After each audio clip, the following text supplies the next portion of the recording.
دروازوں پر دستک دینے کے لیے نازل ہوئی ہے کہ اٹھو، بیدار ہو جاؤ، موت کے بعد ایک دوسری زندگی شروع ہونے والی ہے۔ بات یہ ہے کہ پیکٹول اور مولانا فتح محمد جلندری نے سورہ لقمان کی آخری آیت کا ترجمہ یہ کیا ہے کہ صرف خدا ہی جانتا ہے کہ حاملہ عورت کے پیٹ میں نر ہے یا مادہ۔ ہم سب اب جب سائنس اس قابل ہو گئی ہے کہ وہ الٹرا ساؤنڈ کے ذریعے اس امر کا تعین پہلے سے ہی کر لیتی ہے، تو کیا ہم اس آیت کا کوئی اور مفہوم یا ترجمہ اخذ کر سکتے ہیں؟ یہ ترجمہ کس نے کیا ہے؟ یہ ترجمہ تو کیا نہیں جا پیکٹول نے اور سکتا، مولانا فتح محمد کیا جلندری نہیں جا سکتا، اس لیے کہ اس میں ما فی الارحام کے الفاظ ہیں، اس میں مرد اور عورت کا سوال ہی نہیں ہے۔ کیا سائنس نے جاننے کا کوئی ذریعہ دریافت کر لیا ہے کہ ماں کے پیٹ میں سے ارسطو پیدا ہو رہا ہے یا افلاطون پیدا ہو رہا ہے، اقبال پیدا ہو رہا ہے یا فردوسی پیدا ہو رہا ہے، یہ بڑا ہو کر غالب بنے گا یا ہٹلر بن جائے گا؟ تو قرآن مجید نے وہاں کہاں ذکر کیا ہے مرد اور عورت کا؟ وہاں بریکٹ یا میں لڑکے لکھا اور ہے لڑکی نر کا؟ یا مادہ۔ یہ تو بریکٹ میں اگر انہوں نے خود یہ سمجھ کے کر دیا تو قرآن نے تو یہ بات نہیں کہی۔ قرآن مجید تو یہ کہہ رہا ہے کہ اللہ اس بات کو جانتا ہے کہ ماں کے پیٹ میں کیا ہستی پرورش پا رہی ہے، ظاہر ہے کہ اس کا علم ہر چیز کا احاطہ کیے ہوئے ہے۔ تو آپ انسانی شخصیت کے بارے میں کیا یہ مرد اور عورت کا جاننا؟ مراد یہ ہے کہ خدا یہ نہیں جانتا کہ اس کے اندر نر ہے یا مادہ، بلکہ یہ جانتا ہے کہ یہ بڑا ہو کے اچھا ہوگا یا برا۔ وہ بھی جانتا ہے، پوری شخصیت سے واقف ہے۔ یہ نر اور مادہ یہ تو پرانے زمانے کے عرب بدو یعنی جان اس لیتے آیت تھے۔ میں جنسی تعین نہیں کیا جا رہا بلکہ اخلاقی تعین کیا جا رہا ہے، پوری شخصیت کے بارے میں پوری شخصیت کا تعین کیا جا رہا ہے۔ انسان کی شخصیت کیا محض اخلاقی ہے، کیا محض عقلی ہے؟ میں کیا ہم ہوں، سب میرا وجود کیا ہے، میں کیا کروں گا؟ ایک بڑا خوفناک سوال یہ پیدا ہوتا ہے کہ اگر خدا کو پہلے سے ہی پتا ہے کہ ماں کے پیٹ میں جو ہستی ہے وہ نیک ہے یا بد، جیسا کہ آپ نے فرمایا کہ وہ اخلاقی طور پر تعین کیا جا رہا ہے، بعد ہی نے استعمال کیا، میں نے کہا وہ ارسطو ہے، وہ افلاطون ہے، وہ اقبال ہے، وہ غالب ہے، اس کی صلاحیتیں کیا ہیں، اس کی شخصیت کیا ہے، وہ سائنسدان بنے گا، شاعر بنے گا، ادیب بنے گا۔ یہ سب کچھ پری خدا کا ڈیٹرمنٹ علم تو پہلے سے ہونا چاہیے، خدا نے صلاحیتیں دی ہیں۔ سوال یہ ہے میں کہاں پیدا ہوں گا، میرے والدین کیا ہوں گے، میرا وطن کیا ہوگا، مجھے کیا صلاحیتیں ملے گی، میں ان کو نشو و نما دے کہ کیا بنوں گا۔ یہ اگر خدا کو معلوم نہ ہو اور اس کی کائنات میں بغاوت ہو جائے اور اس کے بعد اطلاع دی جائے، اس کے دروازے پر دستک دے کر کے بیدار ہو جائیے، یہ انسان کر بیٹھا۔ اللہ تعالیٰ کا علم ہر چیز کا احاطہ کیے ہوئے اس کا بیان ہے، اس میں نر اور مادہ کہاں زیر بحث آ گئے؟ میں تو یہ عرض کر رہا ہوں کہ نر اور مادہ کے بارے میں تو بدو جان لیتے تھے، پرانے زمانے کی دایا جان لیتی آپ تھی، پیٹ پیکٹول پر اور ہاتھ مولانا پھیر کے فتح بتا محمد دیتی تھی آپ کو۔ جلندری کے ترجمے سے اختلاف کر رہے ہیں۔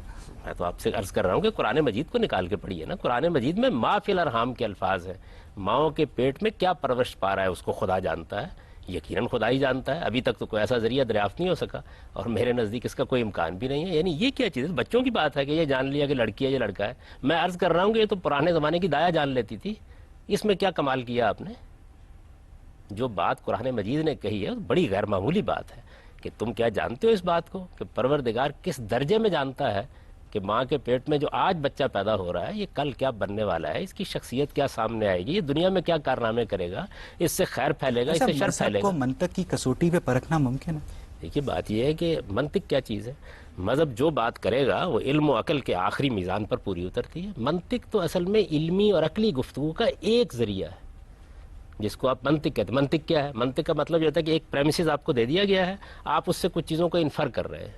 تو یہ پرانے زمانے میں آپ جانتے ہیں کہ ارسطو کی منطق کا رواج تھا جس کو منطق استخراجیہ کہتے ہیں، ڈیڈکٹیو لاجک، وہ اب دنیا میں ختم ہو گئی۔ اب تو آپ استقراء کے دور میں جی رہے ہیں، اس میں بھی بے شمار ترقی ہوتی رہتی ہے اور انسانی عقل صرف منطقی طریقے سے کام نہیں کرتی، انسانی عقل کے کام کرنے کے بے شمار دوسرے پہلو ہیں، وہ براہ راست بعض چیزوں کو محسوس بات کرتی یہ ہے کہ سائنس اپنے استدلال کی بنیاد منطق اور عقل پہ رکھتی ہے، جبکہ آپ بھی دعویٰ کر رہے ہیں کہ مذہب کے اندر ایسی کوئی چیز نہیں ہے جو منطق اور عقل کے معیارات کے خلاف ہو۔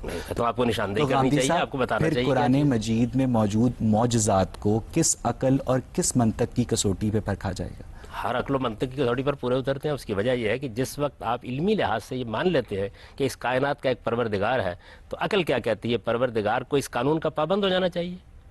پھر تو اس کا مطلب یہ ہوا کہ وہ اس طبیعیات کی دنیا کی تخلیق ہے، اگر وہ اس کا خالق ہے تو وہ جب چاہے گا اس کے قانون میں تبدیلی کر دے گا۔ یہ جو لفظ ایمان ہے وہ بھی اس بات کی دلیل ہے کہ وہ آپ کے دل سے اٹھنے والی آواز ہے، اور ایمان اور عقل کا آپس میں کوئی باہمی تعلق استوار یہ کیا آپ جا کو سکتا کس نے کہا ہے؟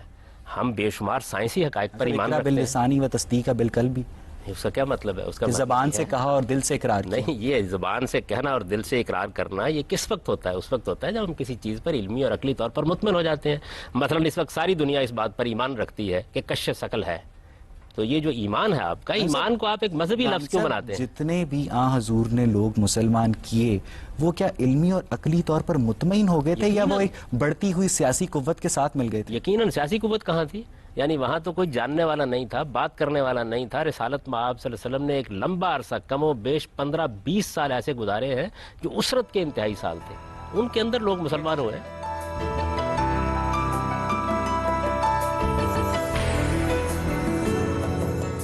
ترجمان صاحب بات یہ ہے کہ کلوننگ کے ذریعے ہم بے تحاشا موروثی بیماریوں کا خطرہ کم کرنے کے قابل ہو گئے ہیں، مگر صاحب جو مذہبی علماء کی اکثریت ہے وہ کلوننگ کی اس بنیاد پر مخالفت کرتی ہے کہ خدا ہی نئی جان کی تخلیق پر قادر ہے، اور وہ اس کی سپورٹ میں سورہ روم کی 27ویں آیت کا بھی استعمال کرتے ہیں. تو صاحب آپ کلوننگ کو شرعی نقطہ نظر سے کس طرح دیکھتے ہیں؟ میرے نظر تو ایک سائنسی مسئلہ ہے، اس کا سائنسی لحاظ سے جائزہ لینا چاہیے. البتہ اگر آپ انسان کی کلوننگ کریں گے تو اس سے کچھ اخلاقی سوالات پیدا ہوتے ہیں. کسی چیز کا ہونا ایک چیز ہے، ہو جانا ایک چیز ہے، ممکن العمل ہونا ایک چیز ہے، اور اس سے اخلاقی سوالات جو پیدا ہوتے ہیں ان کا سامنا انسان کو کرنا پڑتا ہے. تو انسان کے معاملے میں یہ سوالات پیدا ہوں گے، یعنی یہ سوالات سامنے آئیں گے. اگر کوئی اخلاقی تقاضا نہیں ہے تو کسی چیز کو ماننے سے کوئی انکار نہیں. اخلاق کو اپنی بنیاد تسلیم نہیں کرتی، مذہب کرتا ہے، تو پھر سائنس کا اخلاقی جواز کچھ بات سمجھ نہیں آئی. بھائی بات یہ ہے کہ سائنس ایٹم بم بنائے گی، بنانے کا حق ہے اس کو، لیکن میں نہیں بنانے دوں گا. اس لیے نہیں بنانے دوں گا کہ آپ یہ کام کر کے انسانیت کی تباہی کا سامان کر رہے ہیں.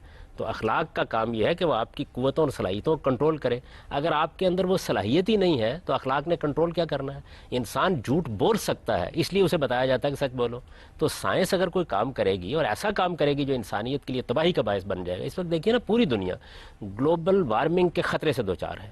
یہ سائنس کا عطیہ ہے نا جو دیا ہے اس نے ہمیں، جہاں بے شمار چیزیں دی ہیں جن پر ہم سرفگندہ ہیں، اسی طرح یہ بھی دیا ہے. ہم نے سورہ لقمان کی آخری آیت میں جب پکٹھول اور مولانا فتح محمد جالندری کے ترجمے کا حوالہ دیا تو آپ نے اس سے اختلاف کیا. اب جب ہم نے کلوننگ کے ایشو پر معروف مذہبی علماء کے فتووں کا حوالہ دیا تو بھی آپ نے اس سے اختلاف کیا. یعنی کہ ہم سب اس ساری صورتحال سے ایک بات تو واضح ہے کہ سائنسی معاملات پر مذہبی طبقہ ایک جگہ نہیں کھڑا، لیکن تمام اخلاقی معیارات پر سائنسی حلقے ایک جگہ پہ کھڑے ہیں. دیکھیے بات یہ ہے کہ مذہبی طبقے کا لفظ آپ تب استعمال کریں جب اسلام میں کوئی مذہبی طبقہ متعین کیا گیا ہے.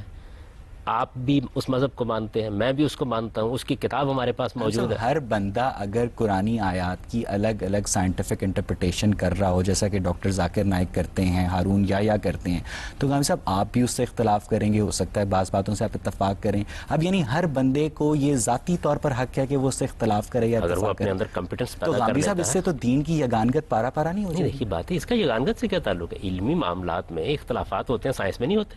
آپ یہ کیسے دعویٰ کرتے ہیں کہ سائنس ایک جگہ پر کھڑی ہے؟ آپ چند مشہور تھیریز کا جائزہ لیجئے، اس میں آپ کو 10 15 مسالک نظر آ جائیں گے. ان کے اوپر کبھی سائنس کے جو رسالے ہیں ان کو پڑھیے، آپ کو معلوم ہو کیا اختلافات ہیں. آج تک تو بعض دعائیں ہیں جن پر اتفاق نہیں ہو سکا. معاملات پر رائے زنی کرنا تو دور، جو مسلمان علماء ہیں ابھی آپ نے فرمایا جیسا کہ اس بحث سے آئے، وہ ایک ترجمے پر متفق نہیں ہو سکے، وہ ایک تفسیر پر متفق نہیں ہو سکے، وہ متفق علیہ احادیث مرتب نہیں کر سکے. تو اس ساری صورتحال میں ہم کس طرح مذہبی طبقے کو یہ اجازت دیں گے کہ وہ سائنس کے متعلق اظہار خیال کریں؟ آپ انسانوں کو روبوٹ بنانا کیوں چاہتے ہیں؟ اختلاف کرنے دیجئے. اختلاف علم کی ترقی کا ذریعہ بنتا ہے. بھائی کائنات کا مطالعہ کریں گے اختلاف ہوگا، قرآن کا مطالعہ کریں گے اختلاف ہوگا. تو اختلاف کی وجہ کیا ہوتی ہے وہ جاننا چاہیے. اختلاف کی 2 وجہ ہوتی ہیں، یا علم میں کوئی کمی ہوتی ہے یا تدبر اور غور و خوض میں کمی ہوتی ہے. اس کو دوسرے لوگ دور کرتے رہتے ہیں. سائنس کی تاریخ کیا ہمیشہ سے ایسی ہے؟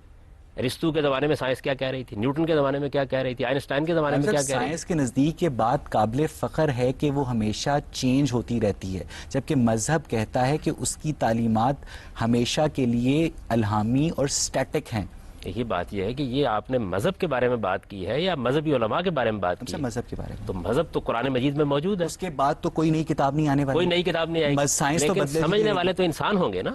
تو انسانوں کی انٹرپریٹیشن میں تبدیلی آتی رہے گی. سب یہاں سے ہم گفتگو کو آڈینس کی طرف لے کے چلیں گے. جی میم آپ پوچھیں. غامدی صاحب ابھی بات ہو رہی تھی خدا کے وجود کی. جو مذہب ہمیں نالج دے رہا ہے، جو مذہب ہمیں بتا رہا ہے، وہ یہ بتاتا ہے کہ اس یونیورس کو، اس کائنات کو خدا نے بنایا. ہر ایک چیز چھوٹے سے بڑی اس نے وجود میں لے کر آیا، اس کو پیدا کیا، وقت کو بھی بنایا. جبکہ سائنس ہمیں دوسری طرف یہ بتاتا ہے کہ وقت کا ہونا، جو کاز اینڈ افیکٹ کا جو فیکٹر ہے، وہی اس کی وجہ سے ہر چیز وجود میں آتی ہے.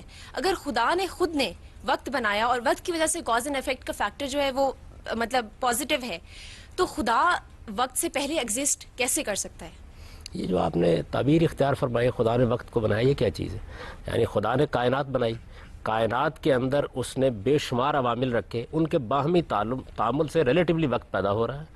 زمان اور مکان کی حقیقت کیا ہے اس کو تو آج تک ہم متعین ہی نہیں کر سکے، نہ مکان کی حقیقت متعین کر سکے ہیں نہ زمان کی۔ ٹائم اور سپیس دونوں کے بارے میں بے شمار بحثیں ہوتی رہتی ہیں۔ اس پوری کائنات کا خالق خدا ہے۔ خدا نے کائنات کو جس طرح بنایا ہے اس کے نتیجے میں وقت پیدا ہو گیا ہے، اور وہ ریلیٹیو ہے، ہم بھی جانتے ہیں۔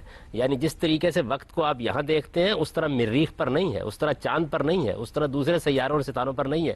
قرآن نے بلکہ یہ بات کہی، اس نے پہلی مرتبہ انسان کو یہ بتایا کہ تم 24 گھنٹوں میں وقت کو محدود کر رہے ہو، خدا کے ہاں تو بعض دن 50,000 سال کے برابر بھی ہوتے ہیں۔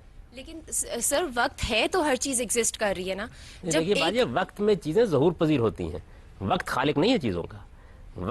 وقت وہ پیمانہ ہے جس کے زاویے سے ہم چیزوں کو دیکھتے ہیں، یعنی حرکت اس کے نتیجے میں ایک محسوس حقیقت بنتی ہے۔ تو وقت کا یہاں تک تعلق ہے، وہ خالق نہیں ہے چیزوں کا۔ لیکن وقت کی خود ایک ایگزسٹنس ہے۔ اگر خدا تو یہاں بہت سی چیزوں کی تو ہر چیز ایگزسٹ اسی لیے کریں کہ سائنس یہ ہمیں پروف کر رہا ہے کہ کاز اینڈ افیکٹ کا فیکٹر وداؤٹ ٹائم پاسبل نہیں ہے۔ تو اگر خدا آپ یہ کہنا چاہ رہے ہیں کہ خدا وقت سے پہلے ایگزسٹ کر رہا تھا، جبکہ سائنس ہمیں آج یہ پروف کر رہی ہے کہ کوئی چیز ایگزسٹ نہیں کر سکتی۔ خدا کے بارے میں وقت کا لفظ بولنا ٹھیک نہیں ہے۔ یہ وقت کا لفظ ہم کائنات کے بارے میں بولتے ہیں، یہ سارے تصورات کائنات میں پیدا ہوتے ہیں۔ خدا زمان و مکان سے بالاتر ہونا چاہیے، عقل یہی کہتی ہے۔ اسی کو قرآن نے بیان کیا، هو الظاہر هو الباطن هو الاول هو الآخر۔ وہ نہ زمان کے اندر پابند ہے نہ مکان کے اندر پابند ہے۔ کوئی ایسی چیز نہیں کہ جس کے بارے میں آپ کہیں کہ یہ وہ ہے اور اس کے اوپر خدا ہے، یہ وہ ہے اور اس کے نیچے خدا ہے، یہ وہ ہے اور اس سے پہلے خدا ہے، یہ وہ ہے اور اس کے بعد خدا ہے۔ تو قرآن مجید نے یہ تصور دیا انسان کو کہ ذات خداوندی کو اپنی گرفت میں لانے کی کوشش نہ کرو۔ ذات خداوندی ہے، یہ ایک حقیقت ہے، اس کو اپنی گرفت میں لانا یہ کیسے انسان کے لیے ممکن ہے؟ انسان کی تو ابھی آنکھیں اس کائنات کی پہنائیوں کو نہیں دیکھ سکتے۔ آپ فرما رہے ہیں کہ خدا کائنات سے ماورا ہے، یعنی خدا زمان اور مکان کی قید سے آزاد ہے۔ تو غامدی صاحب، دنیا کی کوئی ایسی ہستی انسانی عقل کیا منطق کی کسوٹی پر اس کی تصدیق کر سکتی ہے جو زمان اور مکان کے بغیر ایگزسٹ کر سکے؟ بالکل کرتی ہے۔ اس کی وجہ یہ ہے کہ جب خدا کا تصور عقل کرتی ہے تو وہ چاہتی ہے کہ وہ ان حدود کا پابند نہ ہو۔ یہ تو خود عقل کا تقاضا ہے۔ اگر وہ ان حدود کا پابند ہوگا، خدا کی صفات انسان کی چاہت کی محتاج ہے۔ خدا کی صفات انسان کے عقلی تقاضوں کے لحاظ سے ہیں۔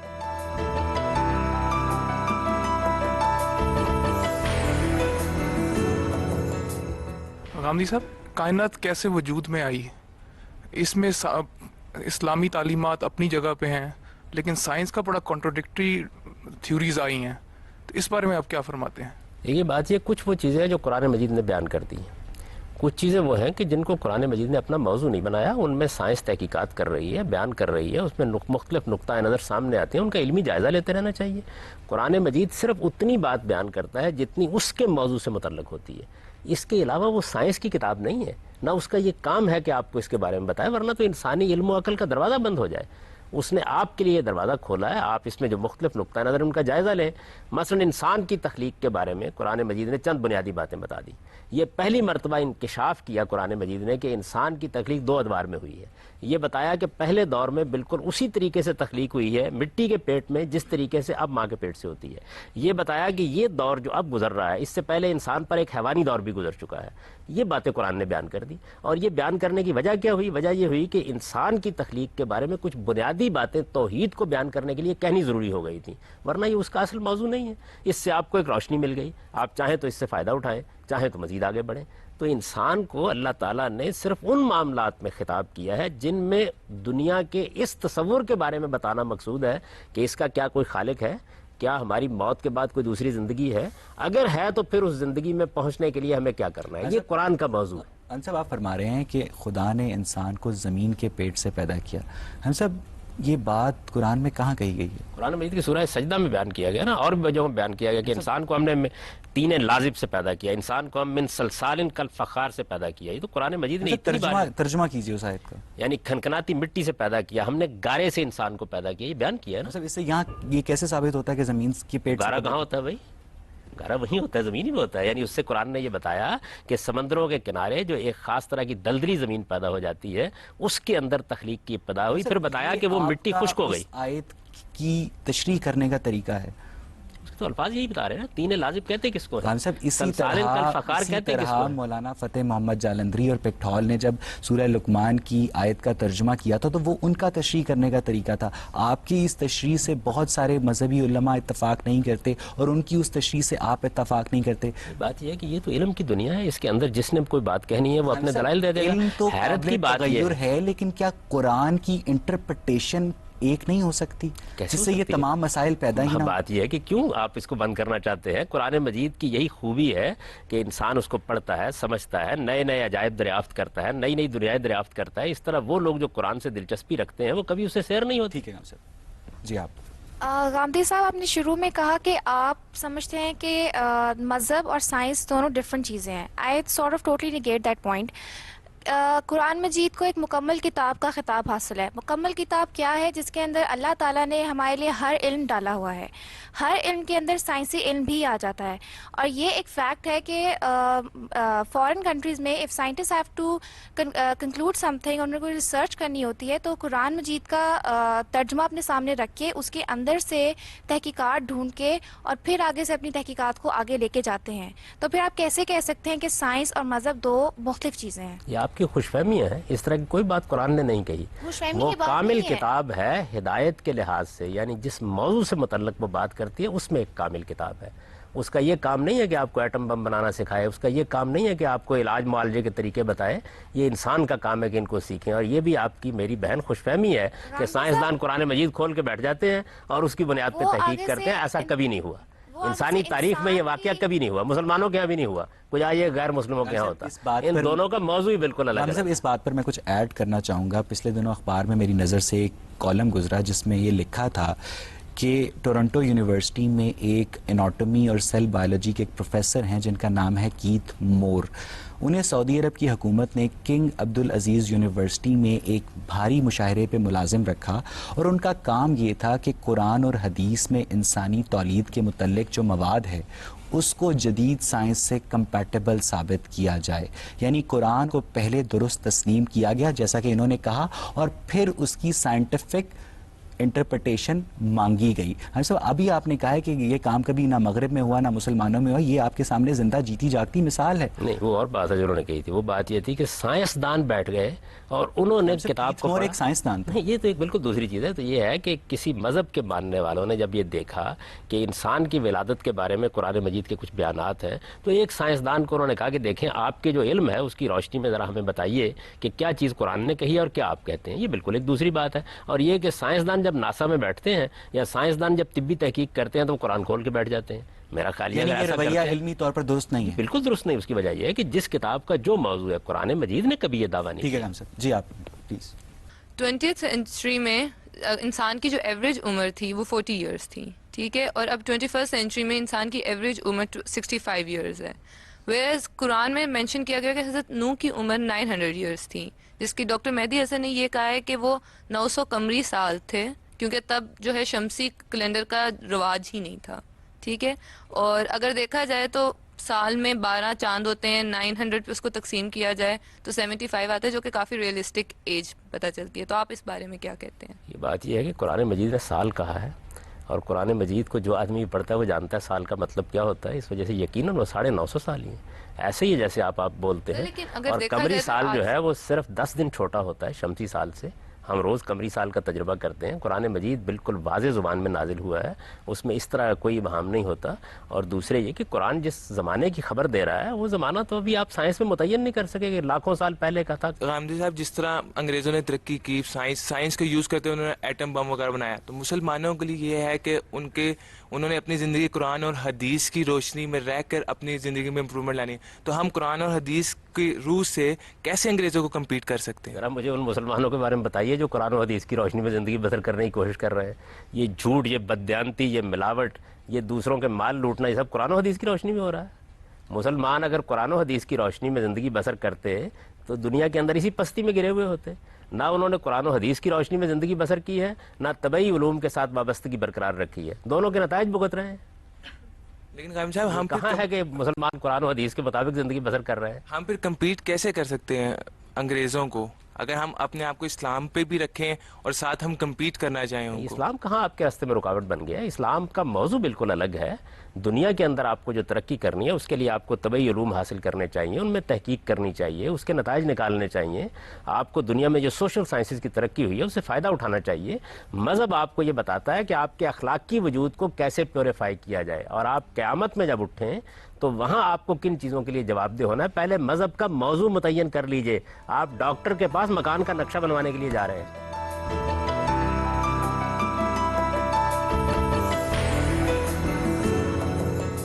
علی صاحب, ابن نجیم نے اپنی کتاب الاشباح والنظائر میں اسلامی شریعت کا ایک قانون دیا ہے جس کے مطابق جب ممانعت کی شہادتیں اجازت کی شہادتوں سے ٹکرا جائیں تو پھر جو ترجیح ہے وہ ممانعت کی شہادتوں کو دی جائے گی.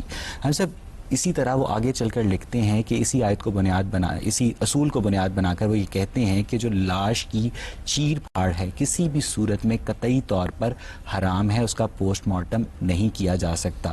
تو قائم صاحب, لیکن دوسری طرف پوسٹ مارٹم سے ہمیں جرائم اور طبی معلومات بھی ملتی ہیں, جرائم کے متعلق بھی معلومات ملتی ہیں. تو قائم صاحب, آپ پوسٹ مارٹم کو شرعی نقطہ نظر سے کس طرح دیکھتے ہیں؟ میرے نزدیک کوئی حرج نہیں ہے. دیکھیے بات یہ ہے کہ آپ پرانے فقہا کی آراء کو قرآن و حدیث کا مسلک بنا کے نہ پیش کریں.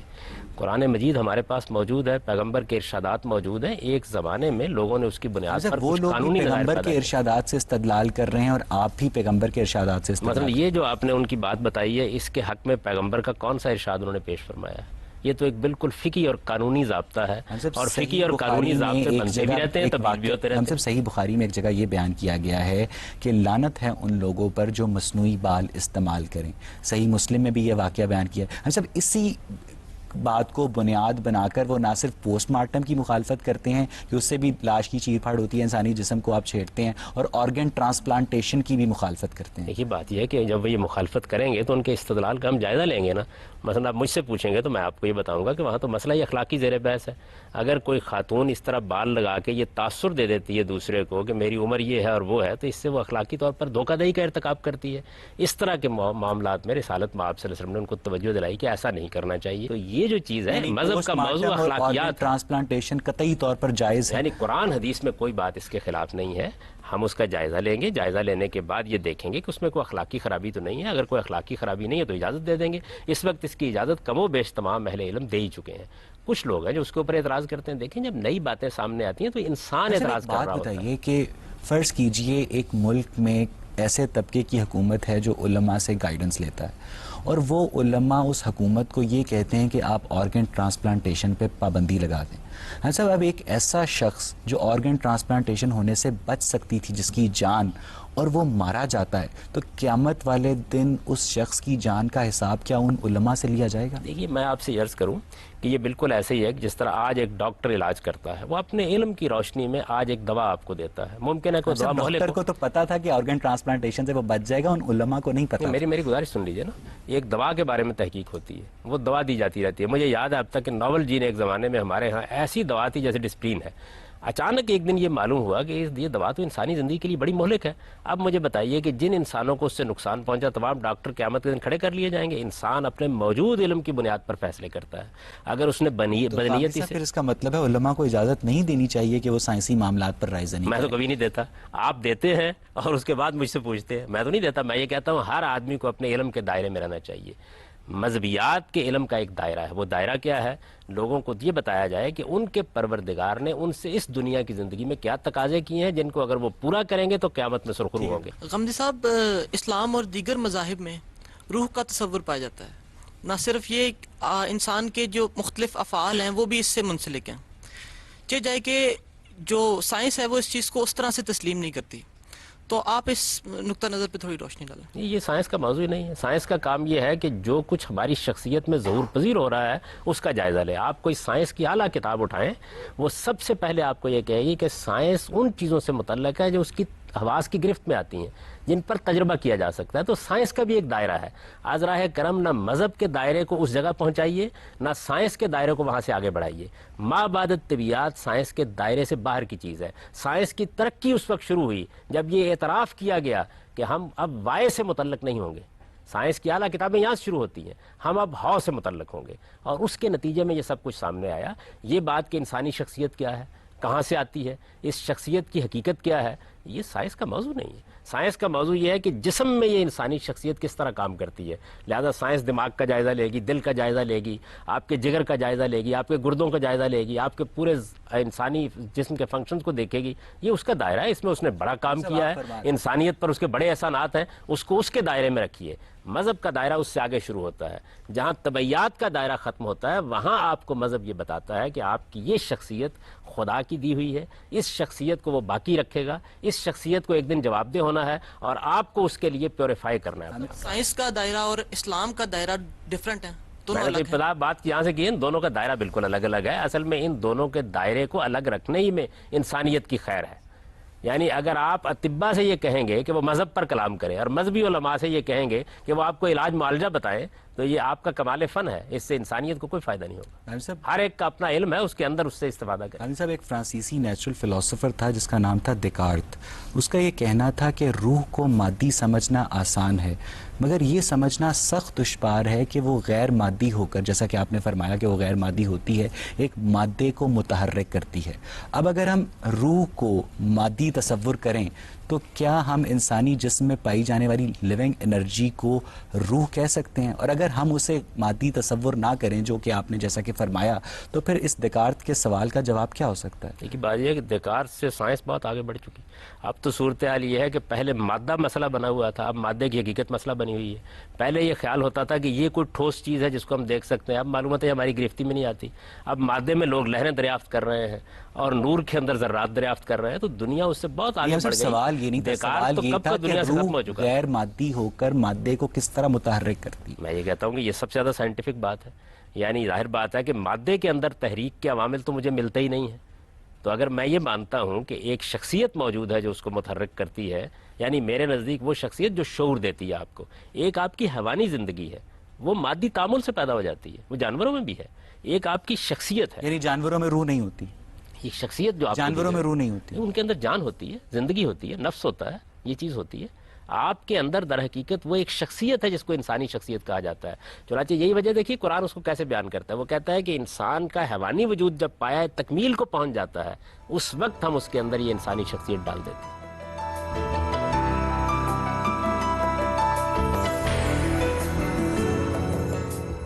حمدی صاحب, آرگن ٹرانسپلانٹ کی بات ہو رہی تھی اور اس پہ بہت سا کام اجتہاد کے تھرو اسلامک اسکالرز بھی کر رہے ہیں, اور اس چیز پہ کافی حد تک وہ متفق ہو گئے کہ کسی کی جان بچانے کے لیے اگر آرگن ٹرانسپلانٹیشن ہے تو وہ حلال ہے. تو کچھ ایسے آرگنز ہوتے ہیں جو جان کا خطرہ جن سے نہیں ہوتا لیکن ان کی ضرورت بہت زیادہ رہتی ہے, جیسے آنکھوں کا ایک ایلیمنٹ ہے کہ وہ اگر آپ کسی کو دے دو تو اس کی زندگی کا بہت حد تک رخ بدل سکتا ہے. ان آرگنز کے بارے میں آئی وانٹڈ ٹو نو کہ آپ کا کیا پوائنٹ آف ویو ہے کہ وہ ٹرانسپلانٹیشن کے لیے اگر آپ کا point of view, I wanted to know that. میرا تو میری بہن سادہ سا نقطہ نظر ہوتا ہے کہ اگر کسی چیز سے اللہ کی کتاب میں روکا گیا ہے, اللہ کے پیغمبر نے روکا گیا, تو ہمیں روکنے کا حق ہے. اگر ایسا نہیں ہے تو پھر عام اخلاقی اصولوں پر کسی چیز کا جائزہ لینا چاہیے. اس سے جان کا خطرہ تو نہیں ہے آنکھوں کے ٹرانسپلانٹیشن, وہ لوگ کہتے ہیں نا, میں تو اپنی بات بیان کر رہا ہوں, آپ نے مجھ سے سوال کیا ہے تو میں یہ عرض کر رہا ہوں کہ میں تو اس طرح دیکھوں گا.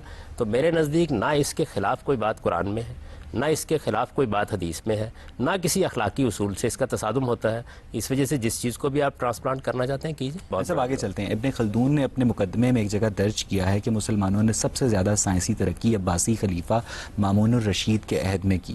830 عیسوی میں اس نے 2 لاکھ دینار کی لاگت سے بغداد میں ایک بیت الحکمت تعمیر کیا اور ہزاروں یونانی مسودات کو اس نے عربی زبان میں منتقل کروایا, جو مسلمانوں میں سائنسی ترقی کی بنیاد بنا.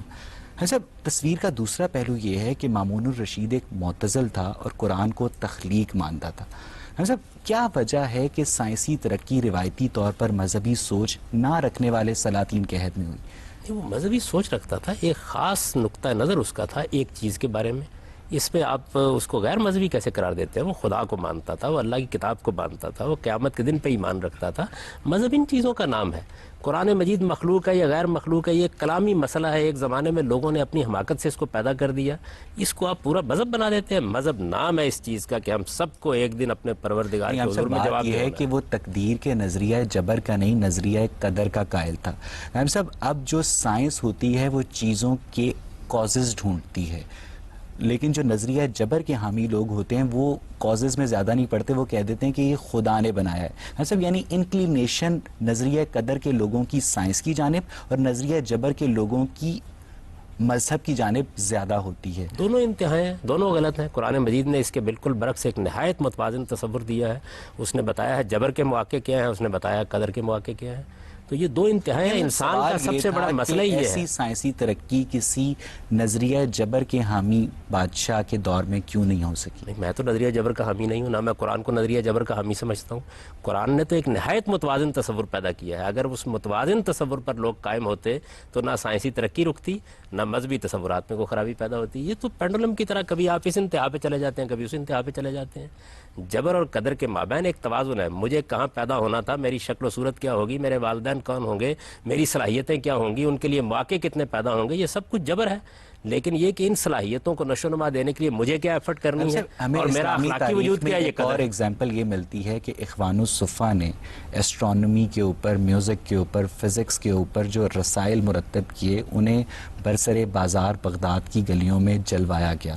ہم سب یہ 11ویں یا 12ویں صدی کا واقعہ, اور اس کے بعد سے ہی مسلمانوں کا سائنس کی دنیا میں ڈاؤن فال شروع ہو گیا. ہم سب کیسے دیکھتے ہیں آپ اس بات؟ اس طرح کے واقعات کے بارے میں دیکھیے تاریخی روایات ہوتی ہیں, بہت سی تاریخی روایت اس کی تردید کرتی ہیں, بہت سی تاریخی روایات اس واقعے کو بیان کرتی ہیں.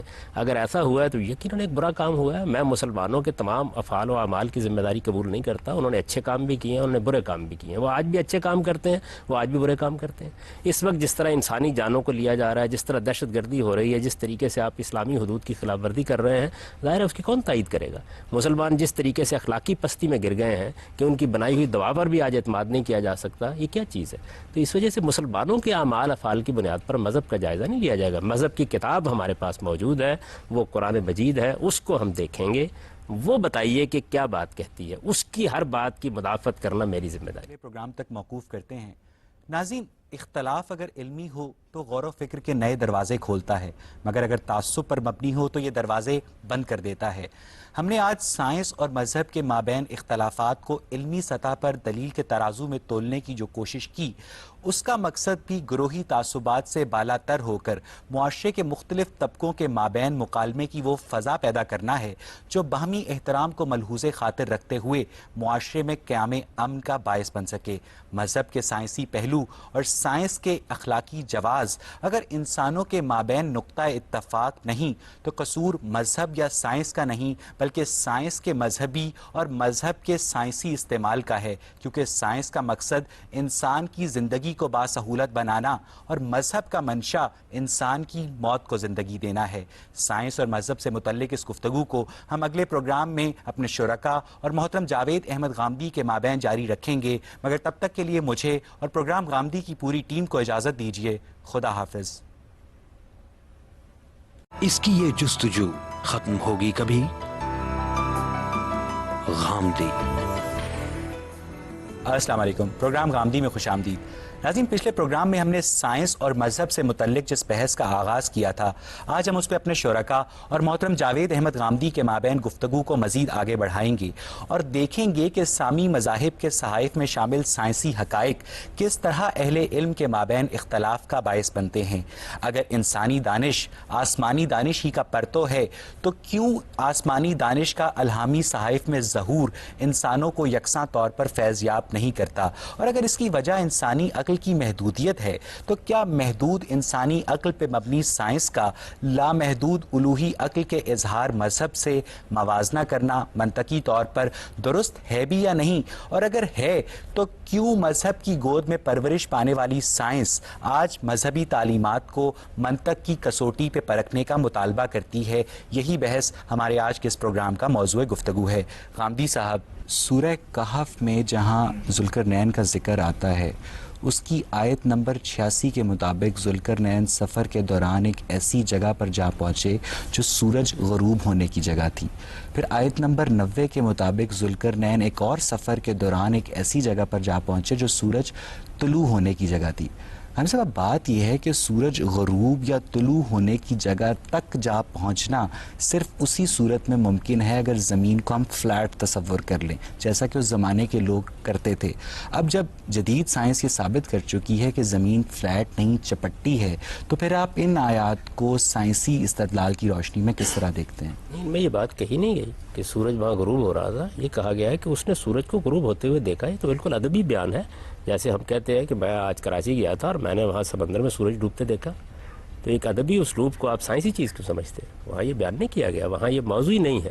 یہ بیان کیا گیا ہے کہ وہ ایک خاص جگہ تک پہنچا جس جگہ اس نے دیکھا کہ آگے پھر سمندر ہی سمندر تھا، سورج وہاں غروب نہیں لکھا. اس ٹرانسلیشن کے ایگزیکٹ الفاظ یہ ہیں، دوبارہ میں ریفرنس دوں گا پکٹھول کا اور مولانا فتح محمد جالندری کے ترجمہ قرآن کا، کہ ذوالقرنین سورج غروب ہونے کی جگہ جا پہنچے. اس جگہ جا پہنچے جہاں پر انہوں نے سورج کو غروب ہوتے ہوئے دیکھا.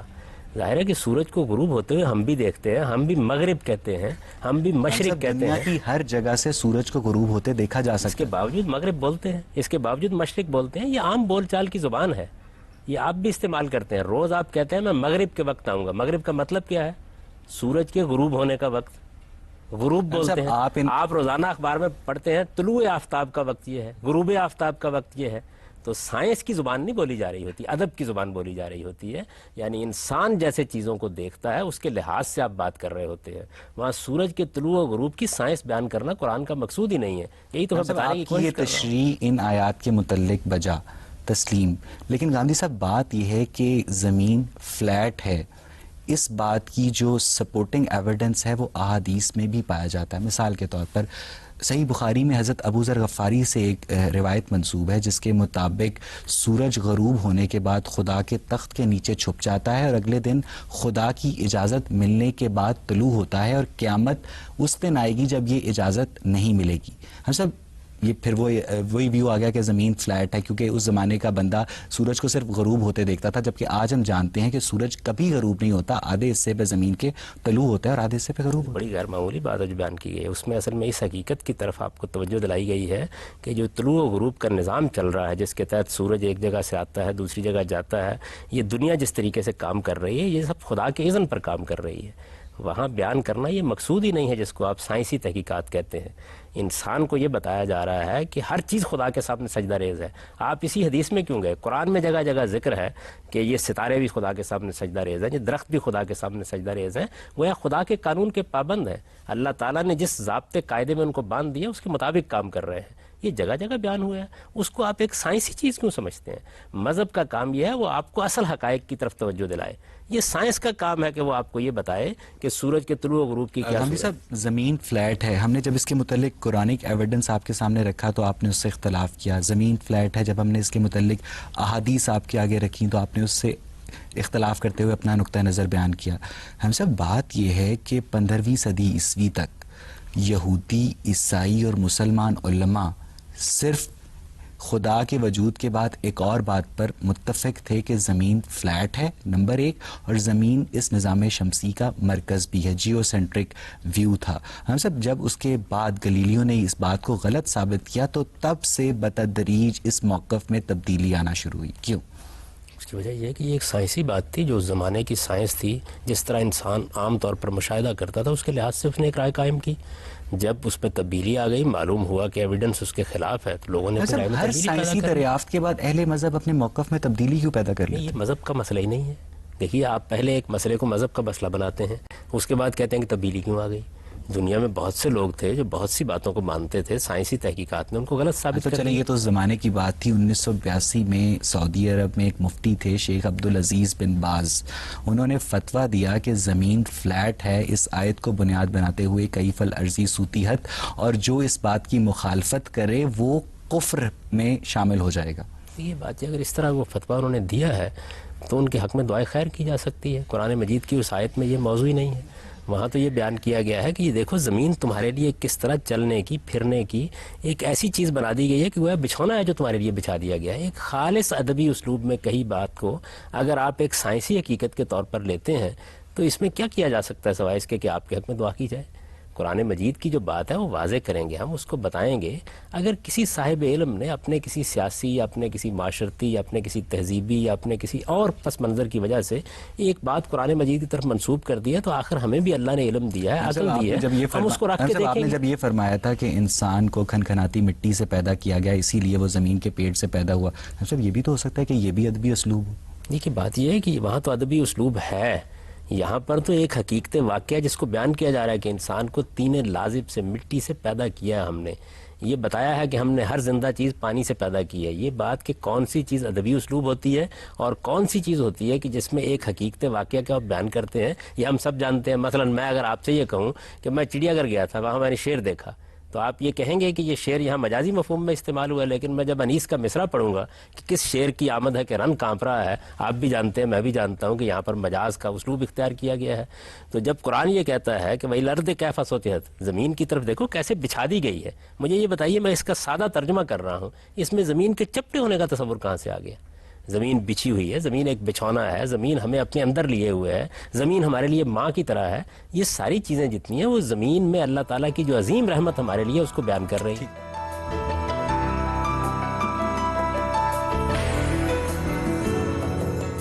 سر میرا آپ سے یہ سوال ہے کہ اللہ تعالیٰ نے فرمایا کہ میں 7 آسمانوں کے اوپر ہوں. تو میں نے ایک کتاب پڑھی تھی ہارون یحییٰ کی، اس میں انہوں نے 7 آسمانوں کو ڈیفائن کیا ہوا ہے ایز 7 ایٹماسفیئرک لیئرز. تو جب ہم انہیں کراس کر جاتے ہیں دنیا میں، مطلب اب لوگ چاند پر بھی جاتے ہیں، تو تب اوپر جا کے ہمیں خدا تو نظر نہیں آتے. تو اس کو آپ کس طرح سے مطلب کریں گے؟ جو اسلامک اسکالرز جو ہیں قرآن کی آیات کا اس طرح ایکسپلینیشن دے دیتے ہیں، تو اس کے بارے میں قرآن مجید نے یہ بات کبھی نہیں کی. قرآن تو اس کی نفی کرتا ہے. وہ تو یہ کہتا ہے خدا نہ زبان میں پابند ہے نہ مکان میں پابند ہے. میں نے قرآن مجید کی اس سے پہلے یہ آیت آپ کو سنائی تھی جس میں قرآن نے یہ اعلان کیا ہے کہ نہ یہ کہا جا سکتا ہے کہ یہ چیز ہے جس سے اوپر خدا ہے، نہ یہ کہا جا سکتا ہے یہ چیز ہے جس سے نیچے خدا ہے، نہ یہ کہا جا سکتا ہے کہ خدا سے پہلے یہ چیز تھی، نہ یہ کہا جا سکتا ہے کہ فلاں چیز خدا کے بعد ہوگی.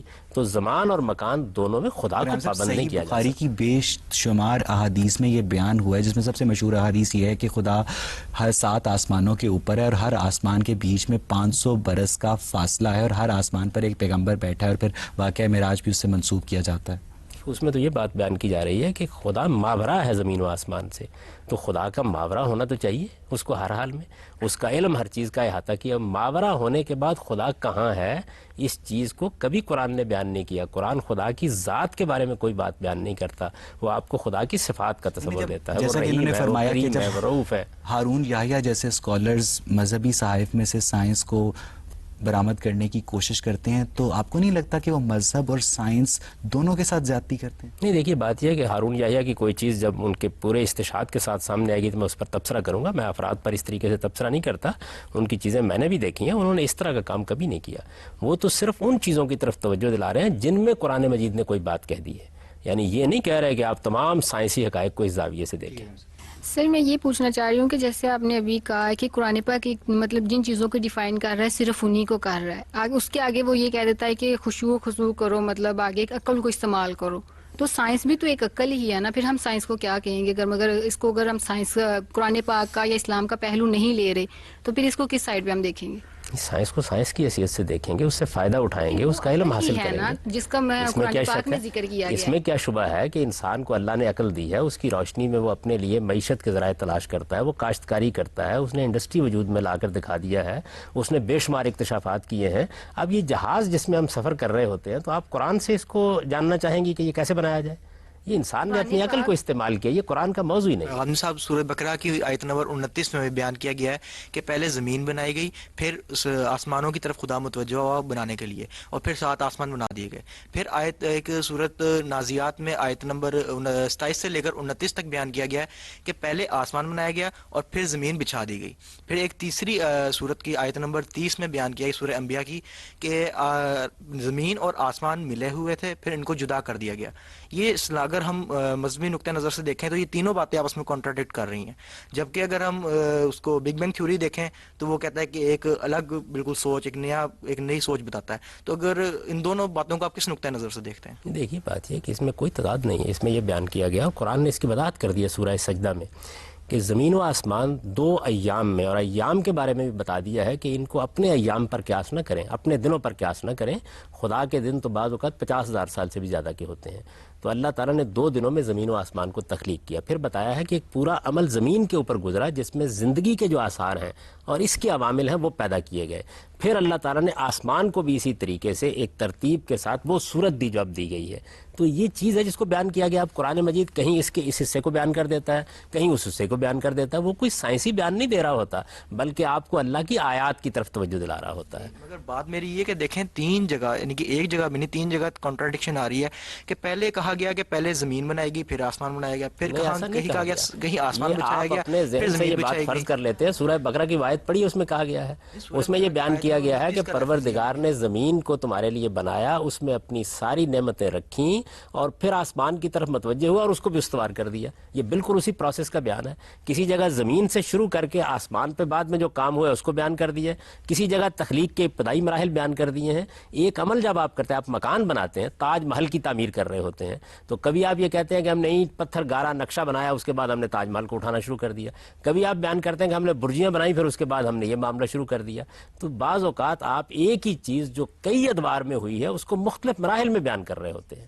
ان مختلف مراحل کو قرآن مجید نے بیان کر دیا. خالص انسانی سے جو ذہن ہے، وہ حیات جو بعد از بہت حیات ہے، اس کو بڑی مشکل سے وہ سمجھتا ہے. لیکن سورۃ بقرہ کی آیت نمبر 260 میں ہے کہ حضرت ابراہیم نے بھی اس وقت تک یقین نہ کیا اس بات پہ جب تک انہوں نے جانوروں کو زندہ ہوتے نہ دیکھا. تو ایک جب پیغمبر بھی فزیکل ہیپننگ سے وہ اپنے ایمان کو کنسالیڈیٹ کر رہا ہے، تو اس طرح ایک عام آدمی کے لیے یہ کیسے ممکن ہوگا؟ ذرا وہی آیت پڑھی، اس میں کیا بات ہے. جیسے ہی انہوں نے یہ سوال کیا، پہلا اس کا سوال اللہ تعالیٰ کا یہ تھا کہ کیا تم ایمان نہیں رکھتے؟ تو انہوں نے کہا کہ نہیں، پورا ایمان رکھتا ہوں میں، اس میں تو کوئی سوال نہیں، اطمینان قلب کے لیے پوچھ رہا ہوں.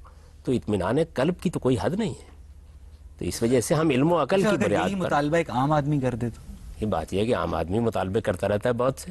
اللہ تعالیٰ بہت سے مطالبات پورے کرتے ہیں. اللہ تعالیٰ تو کہتے ہیں کہ ہم عام انسانوں کو بھی آفاق اور انفس میں اپنی آیات دکھاتے ہیں. میں تو کہتا ہوں اس وقت سائنس نے جو اکتشافات کیے ہیں اور جس سے غیر معمولی مذہبی حقیقتیں واضح ہوئی ہیں، یہ سب بھی اللہ تعالیٰ کی طرف سے انسان کا مطالبہ ہے جس کو پورا کر دیا اللہ تعالیٰ نے. قلب کوئی 2 مختلف چیزیں ہیں. جی بالکل، اس میں کیا شک ہے. دیکھیے میں عقلی لحاظ سے ایک چیز پر مطمئن ہو جاتا ہوں، اس کے بعد میں یہ چاہتا ہوں کہ مجھے اس میں مزید یقین حاصل ہو جائے. سائنس میں ایسا ہی ہوتا ہے، بعض اوقات ایک نظریہ پیش کیا جاتا ہے، آپ اس پہ یقین کرتے ہیں. عام آدمی تو پھر اطمینان قلب حاصل نہیں کر سکتا. عام آدمی بھی اطمینان قلب حاصل کرتا ہے، اس کو بھی اللہ نے اتنی عقل دی ہے، اتنا علم دیا ہے. ایک عام آدمی یہ مطالبہ نہیں کر سکتا کہ خدا سے کہ تم میرے سامنے مردوں کو زندہ کرو تاکہ میں اطمینان قلب حاصل کروں. پیغمبر تو کر سکتا. میں تو عرض کر رہا ہوں کہ عام آدمی کے مطالبات تھے جس کو اللہ تعالیٰ نے سائنسی اکتشافات سے دیکھیے کس شان کے ساتھ پورا کیا ہے. ہم لوگوں کو بتانے کی کوشش کرتے تھے کہ ایک وقت آئے گا آپ کا سارا ریکارڈ مرتب کر کے پیش کر دیا جائے گا. لوگ تعجب کرتے تھے، آپ کمپیوٹر میں آپ وہی کچھ کر رہے ہیں. تو اللہ تعالیٰ آفاق میں بھی اپنی نشانیاں دکھاتے ہیں، انفس میں بھی دکھاتے ہیں. اللہ تعالیٰ قیامت کے دن یہ بات ہوگی کہ ہمارا ریکارڈ ہوگا. سائنٹیفکلی یہ بات پروو ہو چکی ہے کہ ہم جب کچھ بولتے ہیں تو وہ اب ہمارے جو الفاظ ہیں، یہ ورڈز ہیں، وہ ہوا میں یا ایئر میں وہ ریکارڈ ہو جاتے ہیں. تو آپ اس کو کیسے ریلیٹ کریں گے اس بات سے؟ میں نے اسی کی طرف توجہ دلائی ہے. یہ پوچھ رہے تھے کہ ہمارے اطمینان قلب کے لیے کیا ہوتا ہے. میں کہتا ہوں کہ اس زمانے میں تو اللہ تعالیٰ نے ایسی نشانیاں اپنی دکھا دی ہیں کہ وہ اطمینان قلب ہی کا نہیں، اس سے آگے بھی کچھ چیزوں کا ذریعہ بن رہی ہیں. تو اللہ تعالیٰ عام لوگوں کے لیے بھی کرتا ہے، پیغمبر کے ساتھ براہ راست مکالمہ ہو جاتا ہے. ہمارے لیے اللہ تعالیٰ اپنی آیات نمایاں کرتا رہتا ہے. اس کو قرآن نے بیان کیا ہے کہ ان قریب ہم تمہیں آفاق میں بھی اپنی نشانیاں دکھائیں گے اور تمہارے اپنے وجود میں بھی اپنی نشانیاں دکھائیں گے. نہیں کہہ سکتے نا کہ سائنس کو آپ مذہب سے یا اسلام سے آپ علیحدہ کر دو. تو اس بات سے تو یہی چیز ہوگی نا کہ وہ دونوں، یہ کسی نے نہیں کہا کہ آپ فلاں کو فلاں سے علیحدہ کر دو. یہ بتایا جا رہا ہے دونوں کا موضوع الگ الگ ہے. مذہب کا موضوع یہ ہے کہ وہ آپ کے اخلاق کی تطہیر کرے، آپ کے وجود کا تزکیہ کرے، آپ کو قیامت میں کامیابی کے قابل بنائے. وہ اخلاقی چیزوں کو اپنا موضوع بناتا ہے. سائنس کا موضوع اس کے بالکل برعکس یہ ہے کہ وہ طبیعیات میں تحقیق کرتی ہے، وہ دعاؤں میں تحقیق کرتی ہے، وہ آپریشن کے طریقے ایجاد کرتی ہے. ان کا مذہب سے کیا تعلق؟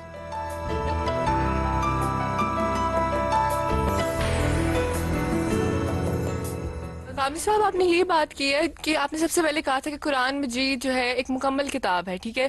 ہر ایک کا الگ پرسیپشن ہوتا ہے قرآن مجید کو لینے میں. اسی طرح قرآن مجید میں آیا ہوا ہے کہ کائنات جو ہے ہم نے پیدا کی اور انسان کا ہے کہ وہ اب اس کو ڈسکور کرے. تو کائنات کے اندر پورا سائنس نہیں آتا. ڈونٹ یو تھنک آپ دونوں کو کہہ رہے ہیں الگ موضوع ہے، ٹھیک ہے، لیکن don't you think science is in Islam? You are totally negating Islam and you are separating the both sects. although they are not separated. What do you have to say about it? دیکھیے جتنی باتیں آپ نے میری طرف منسوب کی ان میں سے میں نے ایک بات بھی نہیں کہی. نہ قرآن مجید میں ہے نہ قرآن مجید میں میری گزارش سن لیں. یہ کہ قرآن مجید ایک مکمل کتاب ہے. میں نے یہ کہا کہ قرآن مجید اپنے موضوع کے لحاظ سے ایک کامل کتاب ہے. اس کا موضوع کیا ہے؟ اپنا پرسیپشن ہے نا. مکمل کتاب کا مطلب ہے اللہ تعالیٰ نے ہر واک آف لائف میں آپ ہر چیز میں اس کو اپنے ساتھ ریلیٹ کر سکتے ہو. اٹس ناٹ دیٹ کہ آپ صرف دعا صرف ان معاملات میں جن میں ہمیں خدا کے سامنے جواب دہ ہونا ہے. یعنی آپ کو اس کے لیے جواب دہ ہونا ہوگا کہ آپ نے ٹرین میں سفر کیوں کیا, جہاز میں سفر کیوں نہیں کیا. آپ کو اس کے لیے جواب دہ ہونا ہوگا قیامت کے دن جا کے کہ آپ نے سپوتنک طیارہ کیوں ایجاد کیا تھا اور کیوں ایجاد نہیں کیا. آپ کو اخلاق کی چیزوں میں جواب دہ ہونا ہے. آپ نے سچ بولا, آپ نے دیانت سے کام لیا, آپ نے اعلیٰ ترین زندگی بسر کی, ایسی زندگی بسر کی جو اعلیٰ اقدار پر مبنی تھی. یہ قرآن کا موضوع ہے. یہ موضوع ہے لیکن سائنس بھی اس کا ایک موضوع ہے. You cannot negate it. There is in thing. آپ کا سوال واضح ہو گیا. مجھے اجازت دیجیے. ایسا نہیں ہے. دیکھیے قرآن مجید میں کوئی سائنسی چیز کب زیر بحث آتی ہے؟ اس وقت زیر بحث آتی ہے جب مثلا قرآن توحید پر دلائل دے رہا ہوتا ہے, آخرت پر دلائل دے رہا ہوتا ہے. اس کے ضمن میں وہ بات زیر بحث آتی ہے. کسی چیز کا موضوع ہونے کا مطلب یہ ہوتا ہے کہ اس کو موضوع بنا کر اس پر گفتگو کی جا رہی ہے. یہ قرآن نے کہیں نہیں کیا. قرآن آپ کے گھر میں موجود ہے. ذرا کرم ذرا مجھے بتا دیجئے کہ اس وقت آپ کی طب نے جو ترقی کی ہے یہ کس آیت کے تحت کی ہے؟ ذرا بتا دیں مجھے. لیکن عقل و فہم ہم نے قرآن مجید سے ہی حاصل کیا نا کہ آپ نے اور ڈسکور کرنا ہے پوری کائنات کو. ٹھیک ہے, اسی کے اندر یہ جو آپ قرآن کی طرف جو بات, میری گزارش, جو قرآن کی طرف آپ بات منسوب کر رہی ہیں, یہ قرآن نے کہاں کہی ہے کائنات کو ڈسکور کرو؟ اللہ تعالیٰ نے خود کہا ہے کہ کائنات میں نے بنائی. اور میں تو پوچھ رہا ہوں کہاں کہا ہے؟ قرآن مجید نے کہیں نہیں کہی یہ بات. قرآن کائنات کی طرف آپ کو توجہ دلاتا ہے کہ غور کرو اس کائنات کے اوپر اور جانو کہ یہ کس کی تخلیق ہے. وہ خدا کے وجود کی طرف آپ کو متوجہ کر رہا ہے, آخرت کی طرف متوجہ کر رہا ہے. خدا کے وجود کی طرف متوجہ نہیں کرتا کہ آپ نہیں, یہ سائنس کا موضوع نہیں ہے. دیکھیے سائنس کا موضوع یہ ہے کہ وہ کائنات کا مطالعہ کرے, اس کے قوانین اور لاز کا مطالعہ کرے, اس کی بنیاد کے اوپر چیزوں کو ایجاد کرے, اس کی بنیاد پر آپ کی زندگی کے اندر راحت پیدا کرے. یہ سائنس کا موضوع ہے. مذہب کا موضوع اس کے بالکل برخلاف یہ ہے کہ آپ کو یہ بتائے کہ ذات خداوندی کی صفات کیا ہیں, آپ کو قیامت میں کیا پیش آنے والا ہے. اصل موضوع یہ ہے. اس وجہ سے کہیں ضمناً ذکر آتا ہے, جس طرح سائنس کبھی ضمناً مذہب کا بھی ذکر کرتی ہے, تو ڈاکٹر بھی کرتا ہے. ایک ڈاکٹر مثال کے طور پر دوا کر رہا ہوتا ہے, کہتا ہے اللہ آپ کو شفا دے, تو اس کا مطلب یہ ہے کہ طب کا موضوع مذہب بن گیا. ٹھیک ہے. ہم صاحب اب بات یہ ہے کہ سورہ ملک کی 5ویں اور سورہ صافات کی 6، 7ویں اور 8ویں آیت میں ستاروں کی تخلیق کا مقصد یہ بتایا گیا ہے کہ وہ شیاطین کو مارتے ہیں تاکہ شیاطین اوپر کی باتیں یعنی خدا کی باتیں نہ سن سکیں. پہلی بات. حضرت سائنس جو ستاروں کی تخلیق کو بگ بینگ کا نتیجہ قرار دیتی ہے, حضرت اب اگر ستاروں کی تخلیق کا مقصد شیاطین کو مارنا ہے تو پھر کیوں ستارے ہر دم بنتے اور ختم ہوتے رہتے ہیں؟ مقصد تخلیق تو وہاں بیان نہیں ہوا. یہ کہا ہے کہ ہم نے ان ستاروں سے یہ کام بھی لیا ہے. یعنی جس طریقے سے دنیا کے اندر اللہ تعالیٰ بے شمار چیزوں سے بعض کام لے رہے ہیں, آپ بھی لے رہے ہیں. یہ بیان کیا وجعلناها رجوما للشیاطین, یہ بیان کیا قرآن مجید نے کہ ہم نے ان سے یہ کام بھی لیا ہے. تو خدا کس چیز سے کیا کام لے رہا ہے, کیا کیا کام لے رہا ہے, اس کا احاطہ سائنس کب کرنے کے لیے بیٹھ گئی ہے. سائنس کا کام یہ ہے کہ وہ یہ بتائے کہ تخلیقی عمل کیسے ہو رہا ہے. خدا کا کام ہے وہ یہ بتائے کہ اس کے پیچھے کیا چیزیں کار فرما ہے. تو دونوں اپنے اپنے موضوع پر گفتگو. یعنی آپ کے خیال میں ستاروں سے شیاطین کو مارنے کا کام لیا گیا؟ اس میں کیا شک ہے, قرآن نے اس کو بیان کر دیا, صریح لفظوں میں بیان کر دیا کہ یہ شعب ثاقب ٹوٹتے ہیں, یہ اصل میں شیاطین کو بگانے کا کام بھی کرتے ہیں. لیکن اس کا یہ مطلب نہیں ہے کہ ان کا صرف یہی مقصد ہے. اس پر ذرا دوبارہ غور کیجئے تاکہ وہ اوپر کی باتیں نہ سن سکیں. اب جب زمین گول ہے تو کوئی اوپر یا نیچے نہیں ہے, کیونکہ اوپر بھی آسمان ہے اور نیچے بھی آسمان ہے. لیکن پھر وہی بات آ جاتی ہے کہ اس زمانے کا شخص یہ تصور کرتا تھا کہ زمین فلیٹ ہے. جب زمین کو فلیٹ مانا جائے گا تو پھر اس آیت کا مطلب سمجھ آئے گا. اس زمانے کا بھی اور آج کے زمانے کا انسان بھی یہ زبان استعمال کرتا ہے. آج بھی ہم کہتے ہیں کہ میں اوپر کی طرف جا رہا ہوں, میں نیچے کی طرف آ رہا ہوں. یا تو زبان کو تبدیل کر دیں نا. آج کی زبان, آج سائنس نے بے شمار چیزوں کو تبدیل کر دیا ہے. آج بھی آپ جب عام گفتگو کر رہے ہوتے ہیں, میں نے ابھی مثال دی, یہ کہنا چاہ رہے ہیں کہ یہ باتیں لنگوسٹک بیریئر سے متعلق ہیں. ظاہر ہے کہ جب آپ زبان تو ہم سے خدا کیوں وہ لنگوسٹک بیریئر کراس نہیں کر سکتے؟ یہ لوگوں کے ساتھ گفتگو کرنی ہے, اور لوگوں کے ساتھ گفتگو کرنی ہے تو ان کے علم عقل سے بالا تر ہو کے گفتگو کی جائے گی. میں آج گفتگو کروں گا تو میں آج کی زبان بولوں گا جو لوگ زبان سمجھتے ہیں, یعنی اس کے اندر سے آپ سائنس برآمد کرنے کی کوشش کر رہے ہیں. سیدھی سی بات ہے. آج بھی ہم کہتے ہیں کہ اوپر والا جانے, تو ظاہر ہے کہ اوپر والا جانے جب ہم بولتے ہیں تو اس میں کسی سائنسی حقیقت کی نفی نہیں کر رہے ہوتے.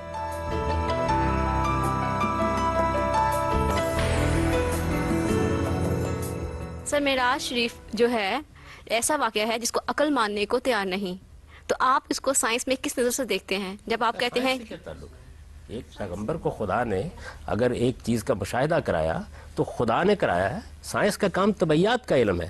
یہ دیکھیے یہ وہی غلطی ہے، سائنس کا یہ کام ہی نہیں ہے، وہ ایک غلط چیز میں دخل دے رہی ہے. سائنس کا کام یہ ہے کہ طبعی قوانین کے تحت جو کچھ ہوتا ہے اس کو سمجھے. اس سے بالا تر ہے خدا کی ہستی، وہ جس طرح چاہے ان قوانین کو توڑ دے، اس کے مطابق جو جی چاہے کرے. سر سورہ فجر میں اس کی آیت نمبر 6 اور 7 میں قوم عاد کا ذکر کیا گیا ہے. تو قوم عاد کے لوگ جو ان سے تھے وہ قامت گد تھے. تو جو ہمیں سائنس بتاتی ہے، یعنی جو ہمیں امپرنٹس ملے ہیں سائنٹسٹ کو، فاسلز ملے ہیں، اس کے مطابق تو ہمیں کوئی ایسا فاسل نہیں ملا جس سے یہ ثابت کیا جا سکے کہ کوئی ایسی مخلوق تھی جو کہ بہت زیادہ قامت گد تھی انسانوں میں. تو سر آپ ایسی کوئی بات نہیں کہی، یہ بتایا ہے سورہ فجر میں سر سورہ فجر کے الفاظ پڑھیے، بتائیے کہاں کہا گیا اس میں کہ ان کی قامت کوئی عام انسانوں سے مختلف تھی. سر آپ اس چیز کو بہتر جانتے ہیں اور اس چیز کو ہم نے کئی جگہ سنا ہے.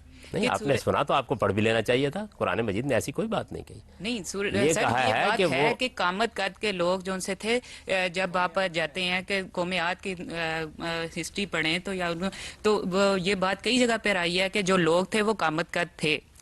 ہسٹری میں کیا آیا ہے لیکن وہ تھی وہ ایک الگ چیز ہے. قرآن مجید نے جو بات کہی ہے وہ یہ ہے کہ وہ بڑی ہی غیر معمولی قوم تھی، یہ ضرور کہا ہے.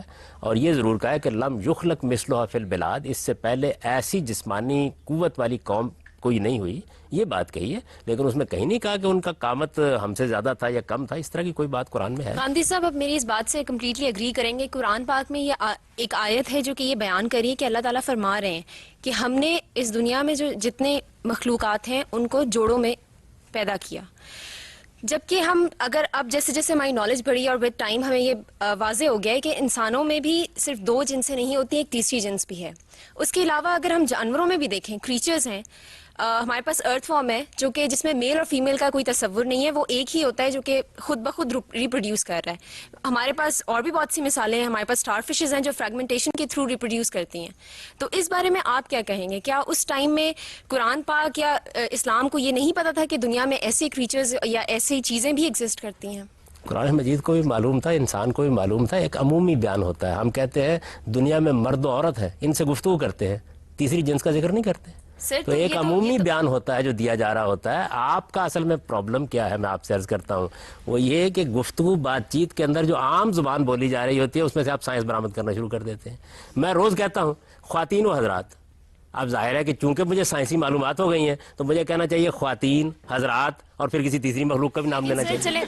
یہ عام گفتگو ہے جو ہم کر رہے ہوتے ہیں. آج راہ کرم اس کو زبان کے آداب میں رکھ کے دیکھیں. لیکن ٹھیک ہے، یہ تو ہم انسان ہیں جو انصاف نہیں کر پاتے تیسری جنس کے ساتھ. تو وہ تو خدا تھا جو کمیونیکیٹ کر رہا تھا انسانوں کے ساتھ، تو اس نے کیوں نہیں بیان کیا ایک تیسری جنس کو؟ کہ خدا اسی زبان میں گفتگو کرتا ہے جو انسان سمجھتے ہیں، انسان بولتے ہیں. وہ بڑی اعلیٰ ادب کی زبان ہوتی ہے، اس میں اس طریقے کی باتیں نہیں کی جاتی. کزن میرج سے سر موروثی بیماریوں کا جو خطرہ ہے وہ 28% سے تک بڑھ جاتا ہے.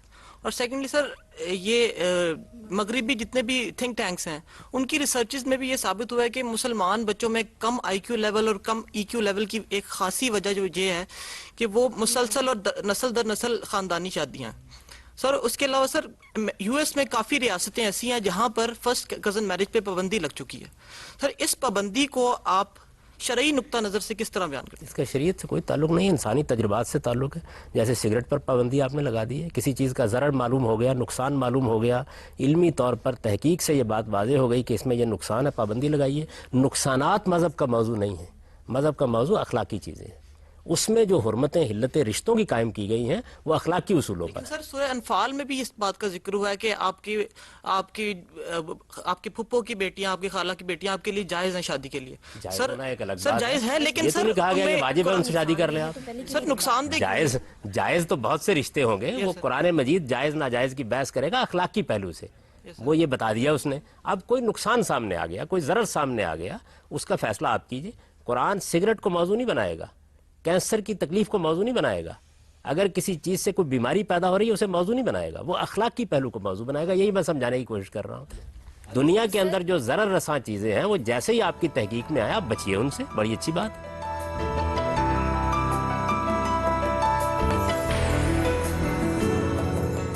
آپ یہ کہنا چاہ رہے ہیں کہ سگریٹ پینا مذہب نہیں منع کر رہا, وہ یہ منع کر رہا ہے کہ اگر اس سے نقصان ہو رہا ہے تو اسے چھوڑ دو. مطلب ہمیں پہلے پھر قرآن نے اس ٹائم پہ ہمیں یہ اگر پتا تھا, اگر میری بات پہلے سننے کی کوشش کیجیے. یہ مذہب کا موضوع نہیں, مذہب کا موضوع اخلاق کی نقصان ہے. مذہب کا موضوع جسمانی نقصان نہیں ہے. جسمانی نقصان آپ کو سائنس کو بتانا چاہیے, یعنی فلاں چیز آپ کے جسم کے لیے ضرر رساں ہے, یہ سائنس بتائے گی. فلاں چیز آپ کے اخلاق کے لیے ضرر رساں ہے. اسلام ایک اخلاقی مذہب ہے اور قرآن پاک ہمیں صرف اخلاقیات سمجھاتا ہے, اس کے علاوہ اس کا کسی چیز سے کوئی ریلیشن نہیں ہے. اس کا تعلق ان چیزوں سے ہے جن کے لیے ہم خدا کے سامنے کل جواب دہ ہوں گے, وہ ہمارا اخلاقی وجود ہے. سر ہمیں 1400 سال پہلے تو یہ چیز واضح تھی, خدا تو جانتا تھا کہ کزن میرجز سے نقصان ہو سکتا ہے, تو اس وقت یہ چیز کیوں نہیں بیان کی گئی کہ حرام ہے؟ خدا تو یہ بھی جانتا تھا کہ جہاز کیسے بنے گا, خدا یہ بھی جانتا تھا کہ گاڑی کیسے وجود میں آئے گی. اس نے ان کو موضوع نہیں بنایا, یہ انسانی عقل کے لیے چھوڑ دیا گیا تاکہ آپ تحقیق کریں. دنیا میں ہر چیز خدا اگر دے دیتا تو انسان کیا کرتا؟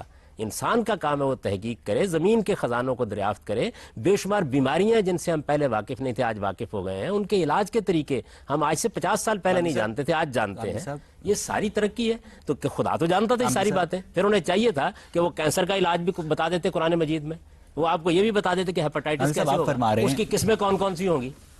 خدا تو جانتا تھا ان سب باتوں. آپ فرما رہے ہیں کہ مذہب کا مقصد انسان کی اخلاقی اصلاح ہے, جسمانی اصلاح نہیں. درست. ہم سب بات یہ ہے کہ جب حضرت عیسیٰ کا واقعہ قرآن مجید میں ہمیں ملتا ہے کہ وہ برس کے مریض ٹھیک کر دیتے تھے, وہ اندھے پن کو دور کر دیتے تھے, تو اس کا مطلب ہے کہ اہل مذہب انسان کی جسمانی اصلاح کو بھی ٹریٹ کر رہے ہیں. نہیں, وہ معجزات تھے. وہ سیدنا مسیح علیہ السلام ایک ایسی قوم کی طرف مبعوث ہوئے جس قوم پر خدا کا عذاب آنے والا تھا. اس سے پہلے ان کو غیر معمولی معجزات دیے گئے, ان میں یہ معجزہ بھی موجود تھا. یہ نہیں کہ وہ کوئی طبی طریقہ انہوں نے ایجاد کیا تھا یا کوئی علم ایجاد کیا تھا جس سے یہ کام کرتے تھے, وہ خدا کے اذن سے کرتے تھے. اس میں تو دیکھیے یہ بیان ہوا ہے کہ وہ مٹی کی ایک مورت بناتے تھے, فَيَنْفُخُ فِيهِ, اس میں پھونک دیتے تھے, وَيَكُونُ طَيْرًا بِإِذْنِ اللَّهِ, اور وہ ایک پرندہ بن کے اڑ جاتا تھا.